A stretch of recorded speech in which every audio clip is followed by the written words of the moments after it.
I think the Yardbirds are on. Yeah, the Yardbirds are on. And Eric comes off stage and he goes, "Beat that then." So we went up and tried to beat it. That's what you did in them days. But anyway, I was sweating away, you know. And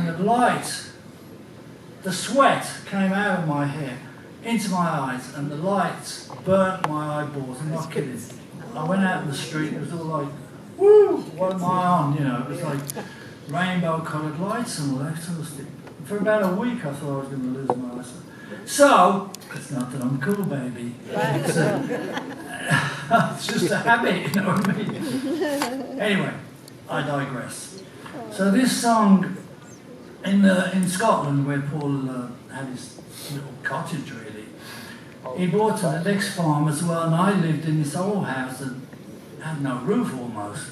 There's so many birds' nests in the chimney that you couldn't light a fire. It was like... So I went over one morning to have breakfast, because Linda always used to cook breakfast, and so I went over, and Paul had started on this song.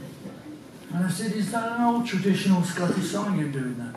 He said, "No, I just wrote this." So I said, "But I haven't got any other words for it." I said, "Well, we should get together and finish it off tomorrow, come home." Which he did.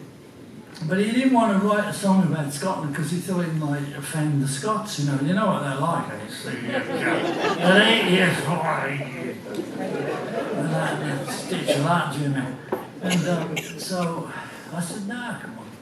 So we went over, we wrote the lyrics, and brought in the Campbelltown Pipe Band. That's where he lived, Campbelltown. Actually, it's where the American forces' nuclear submarine was tested in. It's such a big, deep lock there in Campbelltown.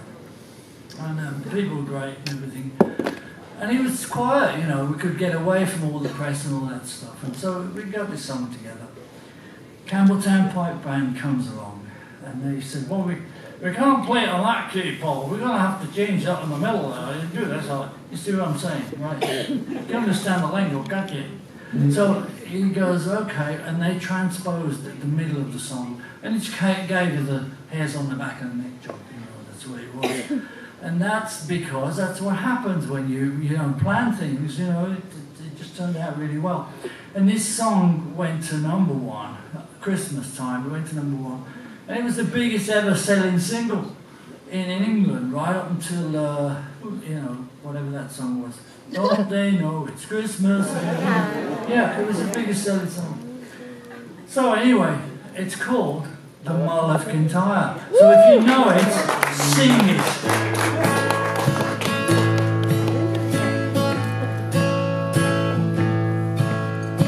Mull of Kintyre, old mist rolling in from the sea. My desire is always to be here. Oh, Mull of Kintyre. That's going to be your bit, okay? Far have I traveled, much have I seen, dark distant mountains and valleys of green, past painted deserts, the sunsets on fire as they carry me home to the Mull of Kintyre. Come on now. Mull of Kintyre, oh, mist rolling in from the sea. My desire is always to be here. Oh, Mull of Kintyre. Bagpipe.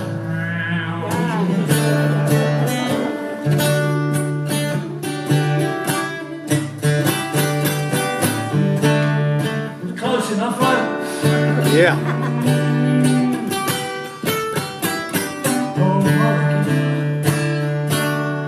When I'll sweep through the heather like in the glen, carry me back to the days I knew then, nights when we sang like a heavenly choir.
Mull of Kintyre, oh, mist rolling from the sea.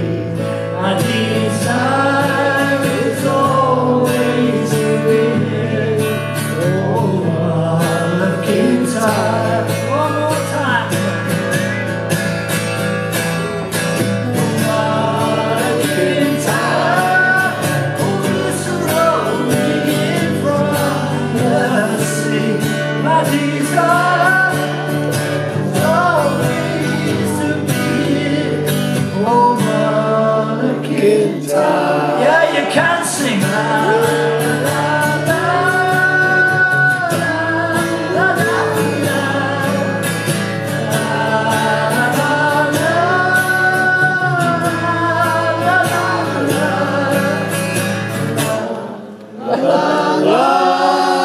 You don't need me.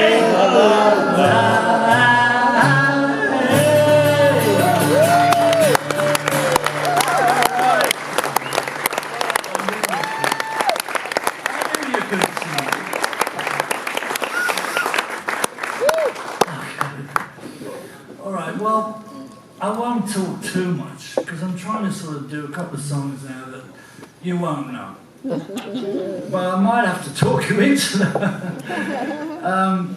This first one, it's all about me and Paul. Now, I spoke to him a couple of months ago, actually more than that, what am I talking about?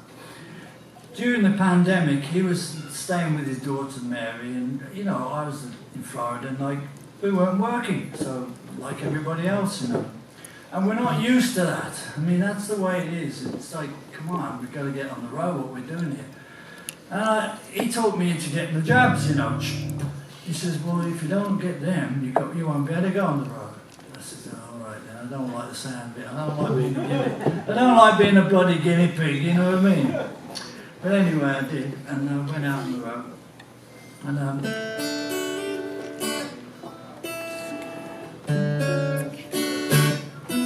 so it turns out that a lot of people think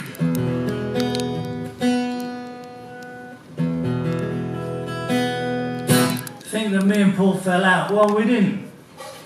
It just so happened that, you know, it was time. We did an album with Stevie Wonder, Ringo, you know, a lot of great people came to the island. Carl Perkins came up to Montserrat. And we did that album there, but, you know, it was kind of the end of the Wings era, really. It had something to do with him getting busted in Japan, I think. But it was nothing to do with John Lennon being shot. I mean, God, that was a terrible day.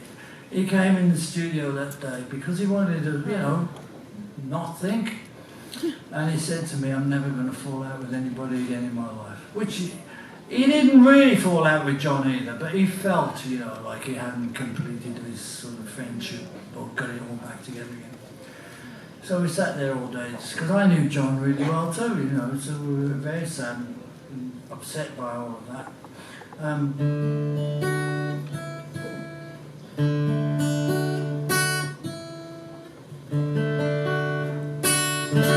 I've got a tuner on here, but I'll refuse to use it.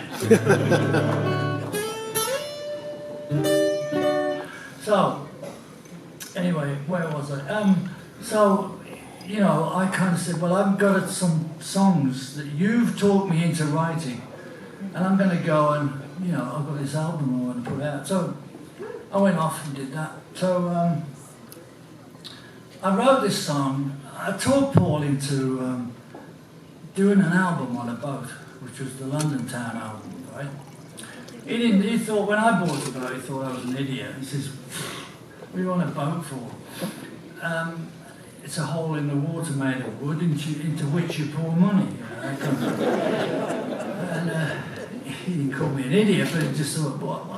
Anyway, I talked him into it. And I used to go and rehearse, you know, down his house. It's on the coast, and stay in the boat and that. So I wrote this song based on the boating terms, if you like, because England being, you know, an island, Britain being an island, but it's all boating terms. My mother was like that. Oh, stitching time saves nine. Oh, no, it's all that. So this song's called Below the Waterline. It's kind of about me and him.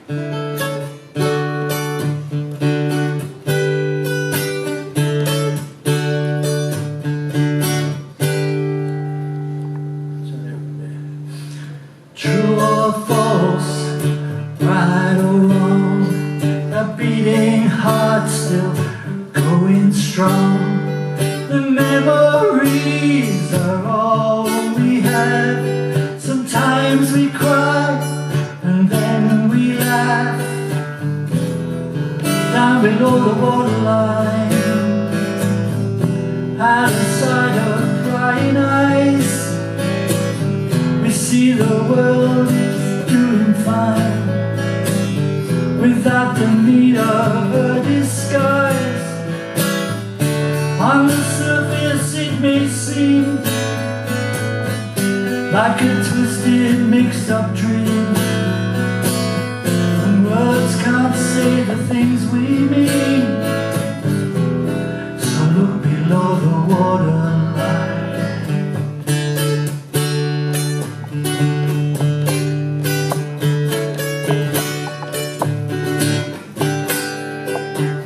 Who would know, and who can say we can't go back to yesterday?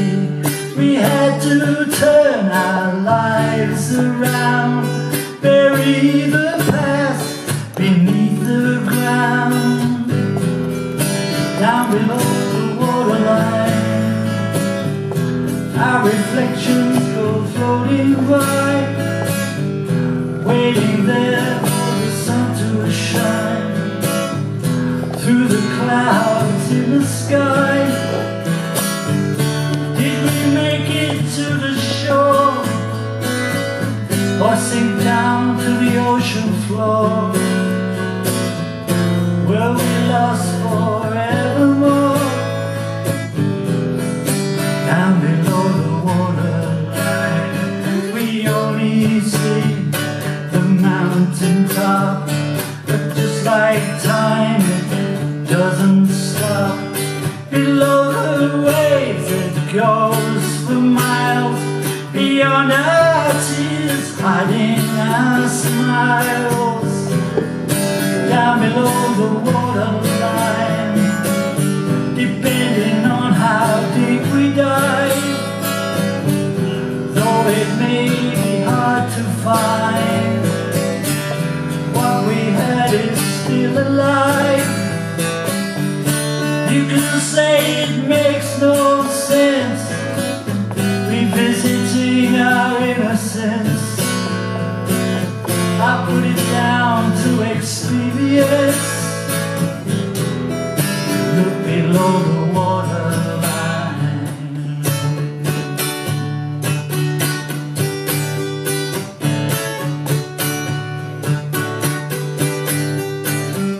Win or lose and sink or swim, the changing tide keeps rolling in. Where does it end or begin? Down below the waterline.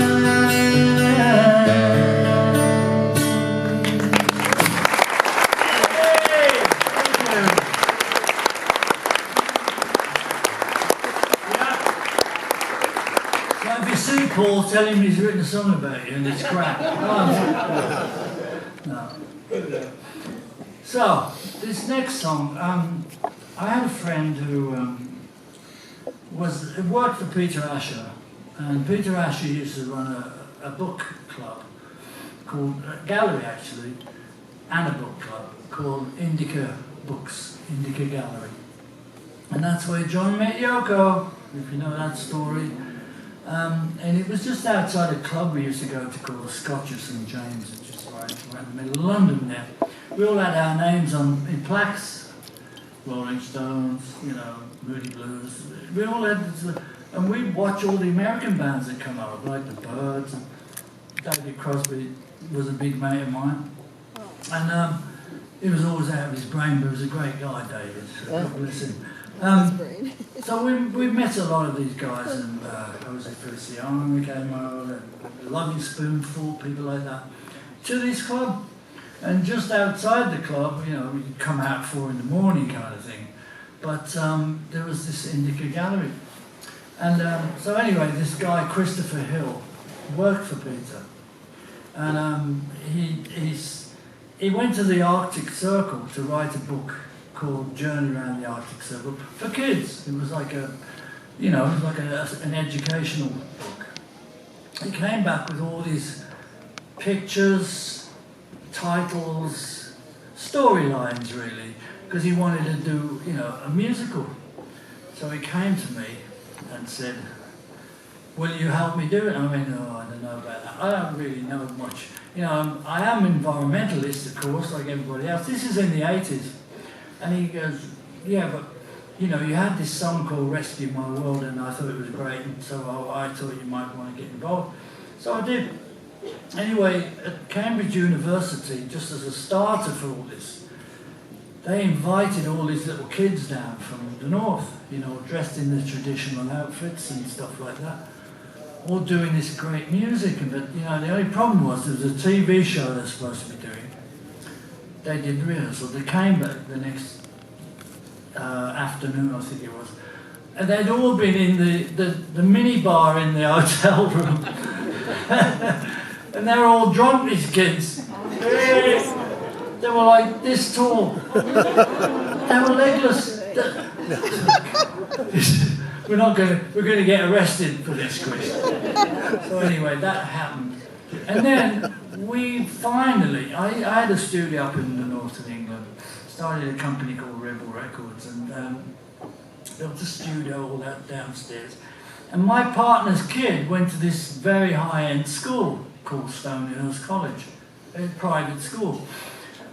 Most of the kids lived in, his kid didn't, because he lived in this big mansion down the road. But his name was Ben, and Ben said, oh, I told my drama teacher, Mrs. Jones, that you were working in our house and had a studio and everything. So they invited me over. And I said, and they were doing some Christmas thing, you know, they were going to be doing some Christmas show. And I said, well, I've got this show. Talked to me into doing it. So 15 boys and 15 girls from another private school, we put on this show. It was called Arctic Song. And it was, you know, 16 songs, all that stuff. And people came from all over the world to see their kids performing, because they were all business people, you know, they left the kids and say, get on with it, we're going back to work. And this one guy comes up to me and says, I didn't know my son could sing. I said, well, there you go, see, it's amazing. And they did a really great job of it, these young kids. Anyway, one of the songs, and little Ben, who I just told you about, played the part of this particular song, and it's called The Ghost of the Scrimshaw Carver. Now, Scrimshaw, as you know, because you're all educated in this part of the world. See that? So, I sort of said, Ben, you can play the Ghost of the Scrimshaw Carver because it's the best part in the whole thing. And you're only in it once, you know. I mean, they dressed up in different outfits to play different characters. I mean, that's what you did. And the mums, a lot of the mums and people around the school, you know, made the costumes and everything. Anyway, I digress. So it went down really well, this thing, like I said. And this song was, it was like a sea shanty, and in the middle you get the chorus sung by the sailors on the ship. Okay, it's about a whaling ship. And everybody sings, the guy sings the main chorus, and then everybody doubles up for the second time. I expect you to sing it, but you don't know the words. So I'll sing it for you. Well, anyway, it's called The Ghost of the Scrimshaw Carver.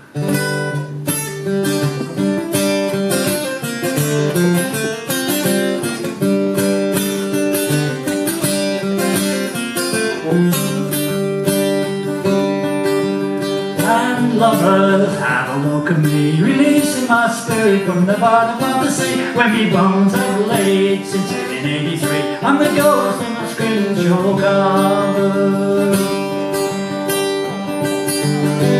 As a cabin boy aboard the ocean spray, out of Liverpool we sailed Baffin Bay,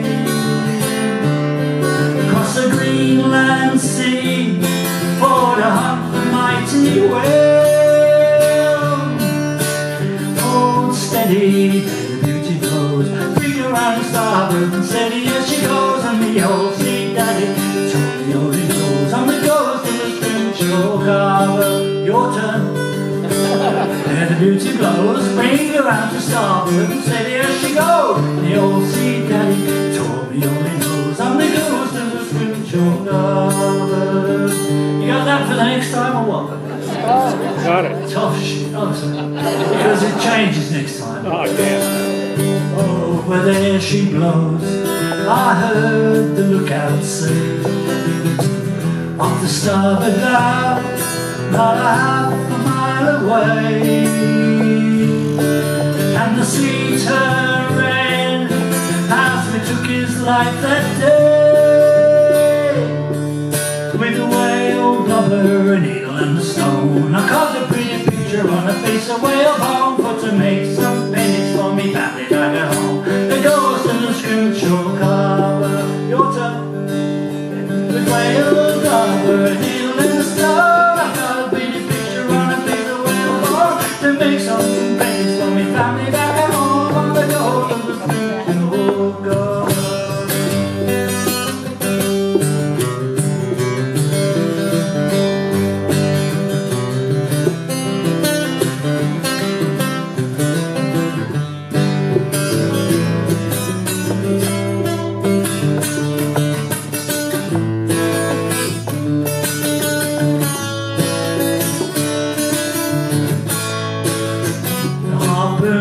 Its mark, a great whale stood its ground, making his escape. He dived and pulled us down. All hands on board were lost and never found. Landlubbers have woken me, releasing my spirit from the bottom of the sea, when we bones have laid since 1883. I'm the ghost of the Scrimshaw Carver. Oh, baby, there's the big road, big around south, steady as she goes. The old sweet daddy told me all his own, I'm the ghost of the Scrimshaw Carver. Oh, steady, there's the big road, big around south, steady as she goes. The old sweet daddy told me all his own, I'm the ghost of the Scrimshaw Carver.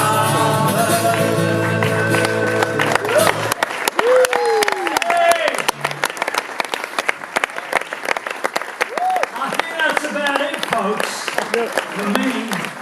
No more. Come on. I could do a couple more. Okay.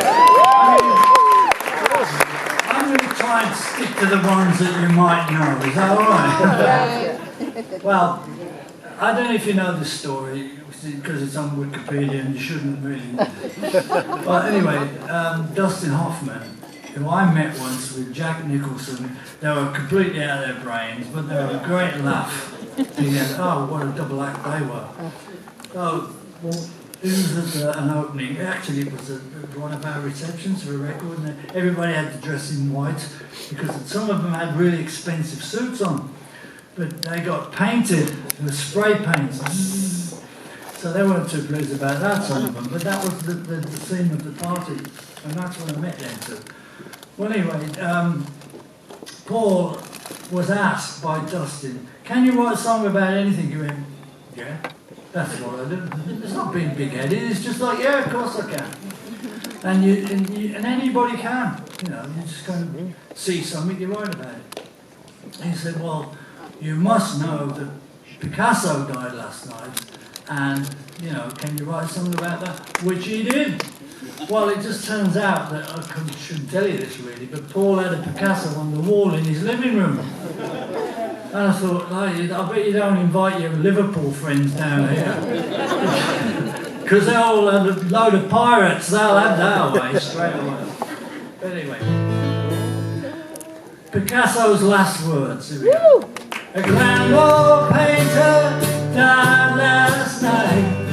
His paintings on the wall. Before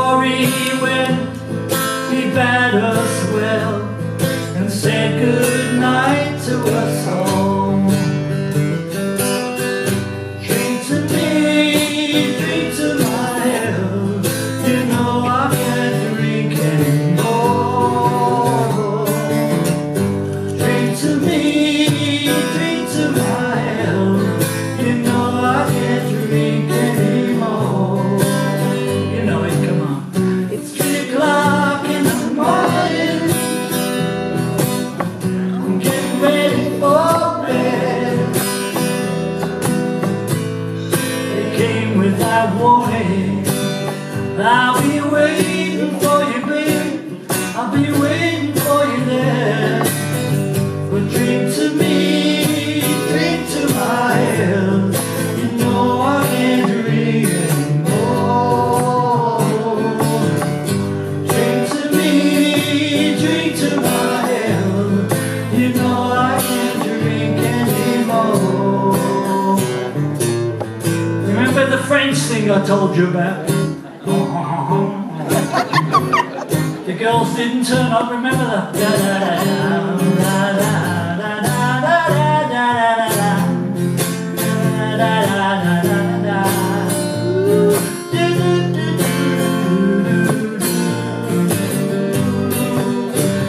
Drink to me, come on. Drink to my health. You know I can't drink anymore. Well, drink to me, drink to my health. You know I can't drink anymore. Little bit. 3 o'clock in the morning. I'm getting ready for bed. Well, it came without warning. But I'll be waiting for you, baby. Waiting for you there. Drink to me, drink to my health. You know I can't drink anymore. Well, drink to me, drink to my health. You know I can't drink anymore. That's close enough.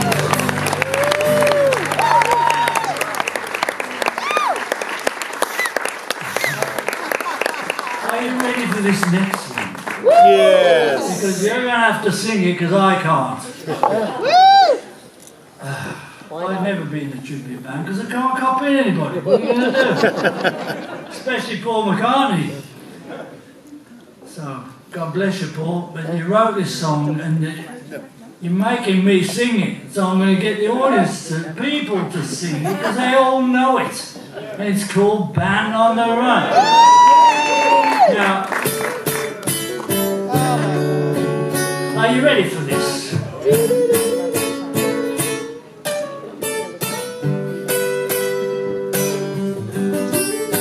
This thin guitar doesn't sound right.